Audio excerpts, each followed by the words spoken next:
Why do my ears pop when I fly on a plane? That's an awesome question too.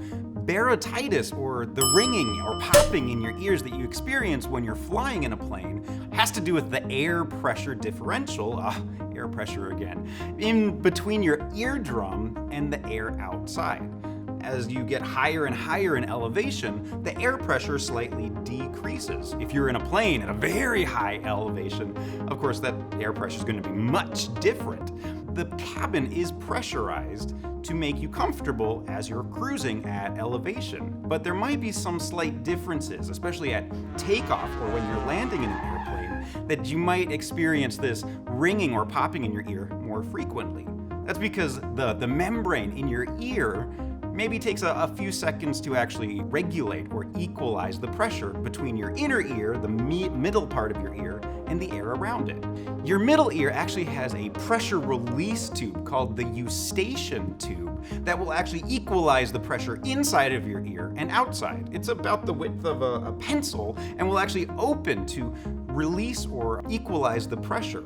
We can recreate this pressure differential using a chemistry experiment that I'm pretty sure you've seen before. By mixing two ingredients, baking soda and vinegar, we can create a pocket of gas called carbon dioxide. When these two chemicals mix, they create an acid-base reaction.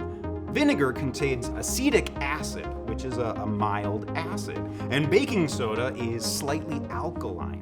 When these two chemicals mix together, they chemically react, forming carbon dioxide and water. That carbon dioxide gas was actually very dispersed, creates a whole bunch of volume, which creates air pressure. We're gonna start by taking 2 Ziploc bags and 2 gallon bags, a little bit of baking soda, about a 1/3 cup each, and some vinegar. Here I have about 70 milliliters, but it's also about a 1/4 cup. You can kind of eyeball it at home. Taking your vinegar, we're going to add it to the sandwich-sized Ziploc bag. Perfect. One. Stinky. Vinegar is stinky. 2.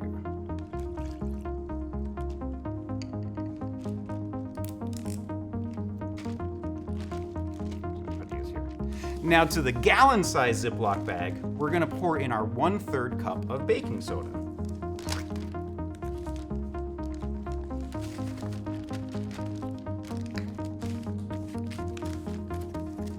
And 2.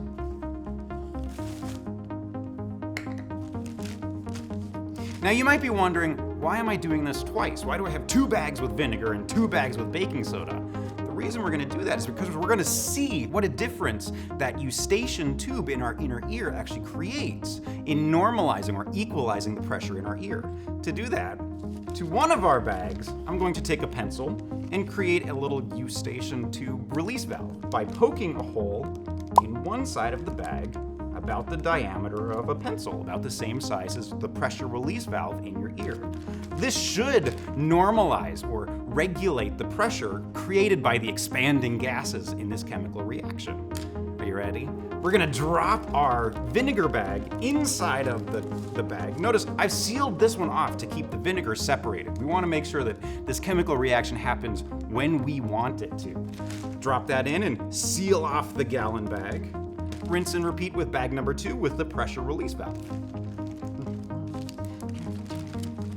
Singing to myself. Now all we have to do is break open the bag inside just by pressing down, releasing the vinegar to react with the baking soda, creating a baking soda explosion. But wait, before you release the vinegar, you may want to put on some safety goggles and maybe do this outside or in a bathtub that can be cleaned up easily. You'll see why. In 3, 2, 1. All right, so the vinegar and the baking soda are mixing together. Here. You'll notice it's kind of foaming up, bubbling. You may need to shake it to really get those chemicals mixing together.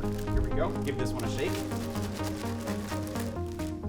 And after a few seconds, you'll notice there's definitely a change, a difference between these two bags. The bag where we had it sealed is almost fully expanded with this carbon dioxide gas. It's inflated almost like a balloon, creating that pressure inside. But the bag that we poked our little eustachian pressure release valve was able to expel that gas, let the gas kind of vent out to reduce the pressure differential and keep this bag from overinflating.